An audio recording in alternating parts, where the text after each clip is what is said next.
ही जी घटना अत्यंत दुर्दैवी आहे। काल बाहेरून आलेले जे तरुण आहेत ते मुरघासासाठी इथं ते शेतकरी आले होते आणि त्या मुरघास त्यांनी गावात पाहिल्यानंतर उकाड्यामुळे ते नदीला पोहायला गेले। गरम होते, उकाडा आहे म्हणून गेले आणि ते त्या भोवऱ्यात सापडले।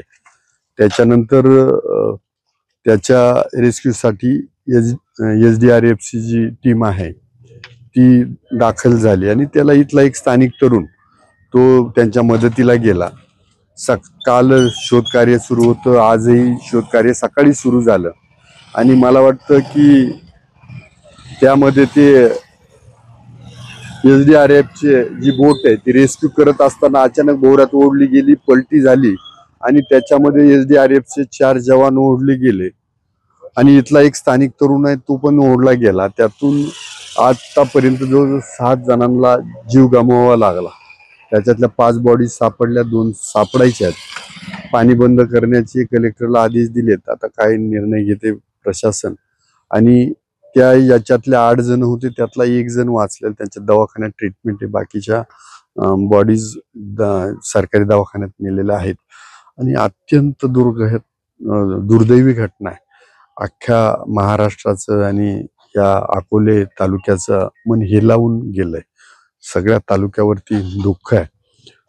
या दुःखातून सावरण्यासाठी सरकारनं काहीतरी मदत या कुटुंबाला करावी। त्या कुटुंबातील कुणाला तरी नोकऱ्या देणं, आर्थिक मदत करणं, असं काहीतरी त्यांचं पुनर्वसन करावं।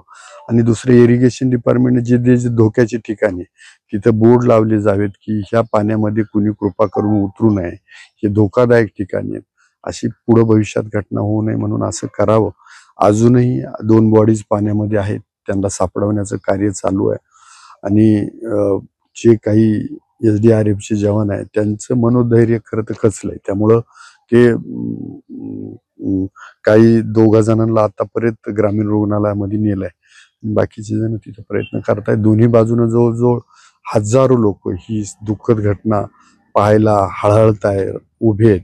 अशी सगळी घटना आहे। उन्हाचा कडाका वाटतोय, तरुण मुलं नदीकाठी आंघोळीला जातात, या तरुणांना काय आव्हान कराल तुम्ही?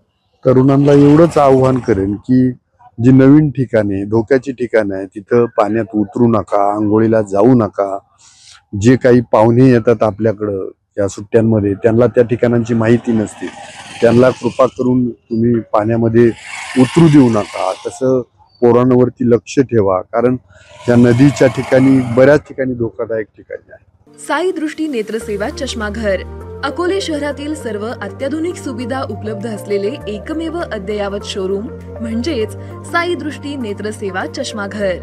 आमच्याकडे Titan, Fastrack, Puma, Oakley, Velocity, CK, Rayban, ID, Vogue, Police, Stepper, Scott, Carrera, Tommy Hilfiger, Killer, Crizal, Zeiss, Prime, Bronzer, Yash, Bausch and Lomb, Johnson and Johnson, Alcon आदी कंपन्यांच्या फ्रेम्स, सनग्लासेस, लेन्सेस व contact lenses योग्य दरात उपलब्ध। तसेच Titan company लेन्सेसचे एकमेव अधिकृत विक्रेते। आता अकोल्यात प्रथमच ऑटो मशीनद्वारे चष्म्याची रोबोटिक फिटिंग। प्रोग्रेसिव्ह चष्म्यासाठी डोळ्यांचे व चष्म्याचे अचूक मोजमाप करण्यासाठी जाईस कंपनीचे सॉफ्टवेअर असलेला ऍपल कंपनीचा टॅब। तज्ञ ऑप्टोमेट्रिस्ट कडून कॉम्प्युटरद्वारे डोळ्यांची मोफत तपासणी, डोळ्यांची मायक्रोस्कोपिक तपासणी, काच बिंदूचे अचूक निदान करण्यासाठी डिजिटल टोनोपेनद्वारे डोळ्यांचे इंट्राऑक्युलर प्रेशर मोजणे, पॅकीमीटरद्वारे बुबुळाची जाडी मोजणे, कॉन्टॅक्ट लेन्सेसच्या अचूकतेसाठी कॅरेटोमीटरद्वारे बुबुळाचं मोजमाप करणे आदी अत्याधुनिक सुविधा उपलब्ध असलेले अकोले शहरातील एकमेव चष्माघर। आपल्या अनमोल डोळ्यांच्या समस्येसाठी बिर्ला आय हॉस्पिटल नाशिक यांच्या माध्यमातून तज्ञ डॉक्टर दर गुरुवारी सकाळी 10:30 ते 3:30 पर्यंत साई दृष्टी नेत्रसेवा चष्माघर इथे उपलब्ध राहतील। आमचा पत्ता साई दृष्टी नेत्रसेवा चष्माघर, अकोले बस स्थानकाच्या मागील बाजूस, जय महाराष्ट्र हॉटेलच्या पाठीमागे, अकोले, तालुका अकोले, जिल्हा अहमदनगर। संपर्क 91 36 52 93 93।